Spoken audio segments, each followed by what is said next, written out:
శ్రీ మహాగణాధిపతయే నమః, శ్రీమాత్రే నమః. మాచిరాజ్ భక్తి ప్రేక్షకులందరికీ నమస్కారం. ఈనాటి దినఫలం కార్యక్రమంలో ముందుగా నేటి పంచాంగ వివరాలు పరిశీలిద్దాం.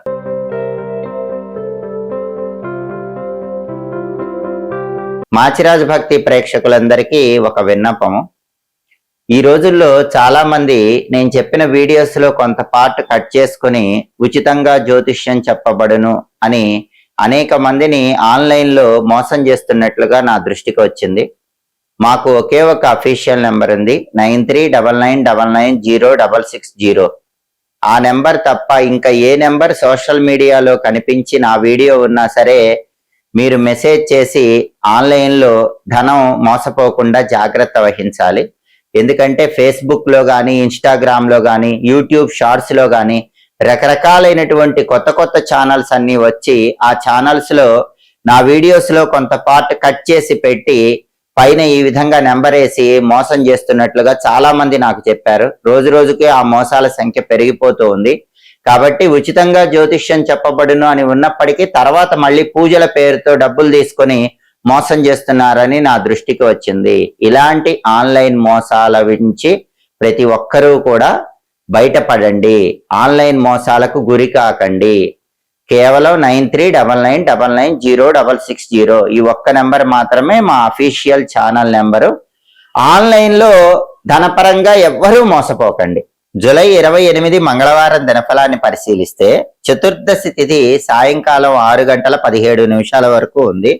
పూర్వాషాఢ నక్షత్రం మధ్యాహ్నం 1:09 వరకు ఉంది. ఆ తర్వాత ఉత్తరాషాఢ నక్షత్రం వచ్చింది. మంగళవారం పూర్వాషాఢ నక్షత్రంతో కలిసి వస్తే మిత్రయోగం ఉంటుంది. ఈ మిత్రయోగం మిత్ర లాభాన్ని కలిగింపజేస్తుంది. కాబట్టి 12 రాసుల వాళ్ళు మధ్యాహ్నం 1:09 ముఖ్యమైన పని మీద బయటికి వెళ్ళినా, ముఖ్యమైన ప్రయాణాలు చేసినా స్నేహితుల యొక్క సహాయ సహకారాలు లభిస్తాయి. దానివల్ల ముఖ్యమైన పనులు సులభంగా పూర్తి చేసుకోగలుగుతారు. మధ్యాహ్నం 1:09 తర్వాత ఉత్తరాషాఢ నక్షత్రం వచ్చింది. మంగళవారం ఉత్తరాషాఢ నక్షత్రంతో కలిసి వస్తే మానస యోగం ఉంటుంది. ఈ మానస యోగం కార్యలాభాన్ని కలిగింపజేస్తుంది. అంటే పని మీద బయటికి వెళితే చేపట్టిన ప్రతి పనిలో కూడా లాభం కలుగుతుంది. అంటే రెండు యోగాలు కూడా అద్భుతంగా ఉన్నాయి. మిత్రయోగం, మానస యోగం రెండు కూడా కార్యసిద్ధిని కలిగిస్తాయి. కాబట్టి మంగళవారం అయినప్పటికీ ప్రయాణాలు చేసుకుంటే ప్రయాణాలు విజయవంతం అవుతాయి. ముఖ్యమైన పనుల్లో లాభం చేకూరుతుంది. అదేవిధంగా రాశి చక్రం చార్ట్ లో గ్రహాల స్టేటస్ తీసుకుంటే మంగళవారానికి అధిపతి అయిన కుజుడు వృషభంలో, శుక్రుడి ఇంట్లో ఉన్నాడు. కాబట్టి భార్యాభర్తలు, అన్నదమ్ములు ఎవరైనా సరే కుటుంబ సభ్యులు మాట్లాడుకునేటప్పుడు జాగ్రత్తగా మాట్లాడుకోండి. చిన్న చిన్న విభేదాలు వచ్చే అవకాశం ఉంటుంది. ప్రాపర్టీస్ కొనటం అమ్మటానికి సంబంధించిన చర్చల్లో కూడా బాగా ఆలోచించి మీ నిర్ణయాలు చెప్పాలి, లేకపోతే వ్యతిరేక ఫలితాలు వస్తాయి. అలాగే పూర్వాషాఢ నక్షత్రానికి అధిపతి అయిన శుక్రుడు సింహంలో, శత్రువు ఇంట్లో ఉన్నాడు. కాబట్టి కళారంగం వాళ్ళకు కొంత ప్రతికూలత ఉంటుంది. సినిమా, టీవీ రంగాల్లో ఉన్న వాళ్ళు సహనంతో ప్రతి పనిలో ఆచితూచి వ్యవహరించాలి. ఉత్తరాషాఢ నక్షత్రానికి అధిపతి అయిన రవి మాత్రం కర్కాటకంలో, చంద్రుడి ఇంట్లో మిత్రక్షేత్రంలో ఉన్నాడు. కాబట్టి ప్రమోషన్ల కోసం పై అధికారులతో కీలకమైన చర్చలు చేయడానికి బలం ఉంది. అలాగే రాజకీయ రంగంలో కీలకమైన నిర్ణయాలు తీసుకోవటానికి, వ్యవసాయ రంగంలో ఉన్న వాళ్ళు ముఖ్యమైన నిర్ణయాలు తీసుకోవటానికి కూడా రవి మిత్రక్షేత్ర స్థితి అనుకూలిస్తుంది. నక్షత్ర బలాన్ని బట్టి కొన్ని పనులు చేసుకోవచ్చు. ప్రధానంగా పూర్వాషాఢ మధ్యాహ్నం 1:09 వరకు ఉంది. పూర్వాషాఢ నక్షత్ర బలాన్ని బట్టి మ్యాథమెటిక్స్ రిలేటెడ్ కోర్సులు, గణిత విద్యలు నేర్చుకోవటానికి చేసే ప్రయత్నాలు అనుకూలిస్తాయి. అలాగే వ్యవసాయదారులు పైర్లకు పురుగు మందులు వేయటానికి కూడా పూర్వాషాఢ అనుకూలిస్తుంది. మన వైపు న్యాయం ఉంటే కపట ఉపాయాలు పన్ని విజయం సాధించడానికి కూడా పూర్వాషాఢ అనుకూలిస్తుంది.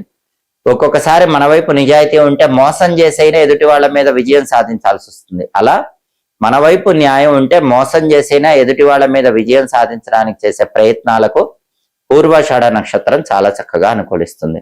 అలాగే మధ్యాహ్నం 1:09 తర్వాత ఉత్తరాషాఢ నక్షత్రం వచ్చింది. ఉత్తరాషాఢ బలాన్ని బట్టి కూడా కొన్ని పనులు చేసుకోవచ్చు. ఉత్తరాషాఢ బలాన్ని బట్టి మధ్యాహ్నం 1:09 తర్వాత కంప్యూటర్ కోచింగ్ సెంటర్స్ లో జాయిన్ అవ్వచ్చు. పై చదువులకు తీసుకునే కోచింగ్ సెంటర్స్ లో జాయిన్ అవడానికి ఉత్తరాషాఢ చాలా మంచి నక్షత్రం. భూములు, గృహాలకు సంబంధించిన చర్చలు చేయడానికి ఉత్తరాషాఢ అనుకూలిస్తుంది. కాబట్టి మధ్యాహ్నం 1:09 తర్వాత ఉత్తరాషాఢ బలాన్ని బట్టి ముఖ్యమైన పనులన్నీ చేసుకోవచ్చు. అలాగే ఈనాటి దినఫలం కార్యక్రమంలో ద్వాదశ రాశుల వాళ్ళ రాశి ఫలితాలు ఎలా ఉన్నాయో ఇప్పుడు మనం పరిశీలిద్దాం. ముందుగా మేషరాశి. మేషరాశి వాళ్ళకి ఈరోజు సంతాన సౌఖ్యం ఉంటుంది. అంటే పిల్లల వల్ల ప్రతి పనిలో సౌఖ్యము చేకూరే సూచనలు మేషరాశి వాళ్ళకు ఉన్నాయి. వాళ్ళ వల్ల మనసుకు ఆనందం కలుగుతుంది. అలాగే ఈరోజు ధనం ఎక్కువగా ఖర్చు అవుతూ ఉంటుంది. ధనాన్ని ఖర్చు పెట్టేటప్పుడు కొంచెం జాగ్రత్తగా ఖర్చు చేసుకోవాలి. ప్రమోషన్ ప్రయత్నాలు అనుకూలించడానికి మేషరాశి వాళ్ళకి అవకాశాలు ఎక్కువగా ఉన్నాయి. తదుపరి వృషభ రాశి. వృషభ రాశి వాళ్ళకి ఈరోజు దేశ సంచారం చేసే అవకాశాలు, అంటే దూర ప్రాంతాలకు ప్రయాణాలు చేసి ఆ ప్రయాణాల వల్ల ప్రయోజనాలు పొందే అవకాశాలు ఎక్కువగా ఉన్నాయి. అలాగే అనారోగ్య భావనలు వెంటాడుతూ ఉంటాయి కాబట్టి వృషభ రాశి వాళ్ళు ఈరోజు ఆరోగ్యం పట్ల ప్రత్యేకమైన శ్రద్ధ వహించడం మంచిది. అలాగే ఈరోజు వృషభ రాశి వాళ్ళకి అనవసరంగా ధనాన్ని ఎక్కువగా ఖర్చు చేసే అవకాశం ఉంది కాబట్టి డబ్బు ఖర్చు పెట్టే విషయంలో 1కి 10 సార్లు ఆలోచించి జాగ్రత్తగా ధనాన్ని ఖర్చు చేసుకోవాలి. తదుపరి మిథున రాశి. మిథున రాశి వాళ్ళకి ఈరోజు వృత్తిపరంగా సామాన్యమైన విజయాలు ఉన్నాయి. అద్భుతమైన విజయాలు లేకపోయినా ఉద్యోగ వ్యాపార రంగాల్లో ఎంతో కొంత విజయాలు పొందే యోగం మిథున రాశి వాళ్ళకు ఉంది. తదుపరి కర్కాటక రాశి. కర్కాటక రాశి వాళ్ళకి ఈరోజు మానసికంగా కొంత ఆందోళనకరమైన పరిస్థితులు చోటు చేసుకుంటే సాధ్యమైనంత వరకు మనసు ప్రశాంతంగా ఉంచుకునే ప్రయత్నం చేయాలి. అలాగే వృధా కాలక్షేపములు చేస్తూ ఉంటారు. సమయాన్ని సద్వినియోగం చేసుకునే ప్రయత్నం చేయటం కర్కాటక రాశి వాళ్ళకు అవసరం. తదుపరి సింహరాశి. సింహరాశి వాళ్ళకి ఈరోజు ఉద్యోగ పరంగా మంచి పురోభివృద్ధి ఏర్పడుతుంది. ప్రమోషన్ ప్రయత్నాలు అనుకూలిస్తాయి.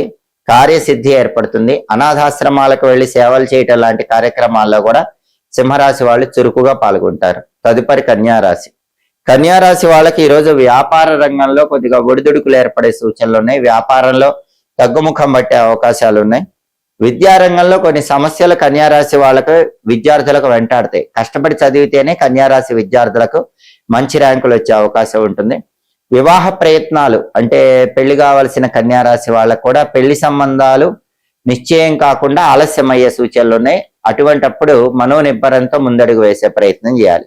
తదుపరి తులారాశి. తులారాశి వాళ్ళకి ఈరోజు కుటుంబ సంబంధమైనటువంటి వ్యవహారాల్లో సానుకూల ఫలితాలు ఉంటాయి. కుటుంబ సభ్యుల మధ్య విభేదాలు సమసిపోవటానికి చేసే ప్రయత్నాలు అనుకూలిస్తాయి. అలాగే వ్యాపారంలో కూడా కొద్దిపాటి ఒడిదుడుకులు ఎదురవుతాయి. అయినప్పటికీ అంతిమంగా వాటి నుంచి బయటపడగలుగుతారు.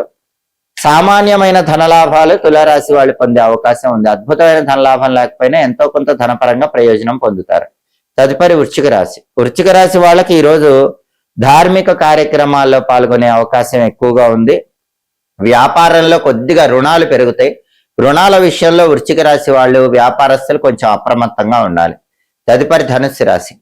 ధనుస్సు రాశి వాళ్ళకి ఈరోజు మానసికంగా కొంత బాధాకరమైన పరిస్థితులు చోటు చేసుకుంటాయి. అటువంటప్పుడు మనస్సును సాధ్యమైనంత వరకు ప్రశాంతంగా ఉంచుకునే ప్రయత్నం చేయాలి. అలాగే పార్ట్నర్షిప్ వ్యాపారాలు చేసేటటువంటి ధనుస్సు రాశి వాళ్ళు పార్ట్నర్షిప్ వ్యాపారాల్లో జాగ్రత్తగా ఆలోచించి నిర్ణయాలు తీసుకోవాలి. తదుపరి మకర రాశి. మకర రాశి వాళ్ళకి ఈరోజు ధనలాభం కలిగే సూచనలు ఉన్నాయి. రకరకాల మార్గాల్లో ధనాన్ని సంపాదించడానికి చేసే ప్రయత్నాలు అనుకూలిస్తాయి. అలాగే ప్రతి పనిలో విజయం చేకూరుతుంది. ధార్మిక కార్యక్రమాల్లో మకర రాశి వాళ్ళు చురుకుగా పాల్గొంటారు. తదుపరి కుంభరాశి. కుంభరాశి వాళ్ళకి ఈరోజు అధికార ప్రాప్తి యోగం ఉంది. ప్రమోషన్ ప్రయత్నాలు అనుకూలిస్తాయి. అధికారుల వల్ల ప్రయోజనం ఉంటుంది. సంతాన పరంగా కూడా సుఖాలు ఉన్నాయి. అంటే సంతానం చేసే పనుల వల్ల మానసికంగా ప్రశాంతత పొందుతారు. సంతానం చేసే పనులు ఉల్లాసాన్ని ఉత్సాహాన్ని కుంభరాశి వాళ్ళకి కలిగింపజేస్తాయి. తదుపరి మీన రాశి.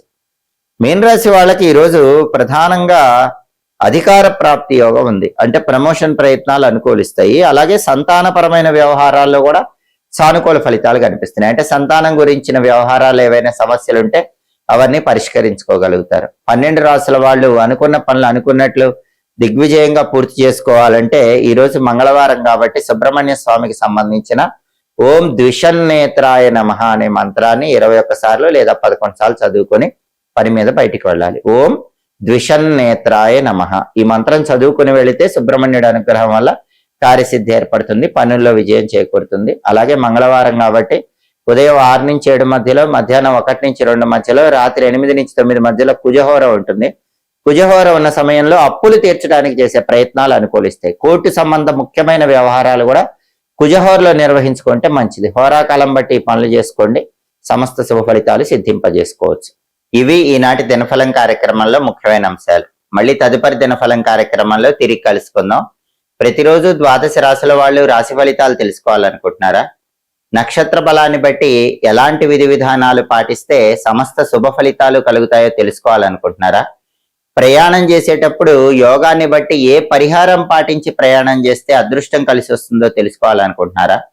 హోరాకాలం బట్టి పాటించాల్సిన విధి విధానాల గురించి తెలుసుకోవాలనుకుంటున్నారా? అయితే మాచిరాజ్ భక్తి ఛానల్ తప్పకుండా చూడండి. మా వీడియోస్ మీకు నచ్చినట్లయితే మా ఛానల్ లైక్ చేయండి, కామెంట్ చేయండి. మా ఛానల్ వీడియోస్ 10 మంది మిత్రులకు షేర్ చేయండి. మా ఛానల్ సబ్స్క్రైబ్ చేసుకోండి. పక్కన ఉన్న బెల్ సింబల్ నొక్కటం మాత్రం మర్చిపోకండి. సర్వే జనాః సుఖినో భవంతు. స్వస్తి.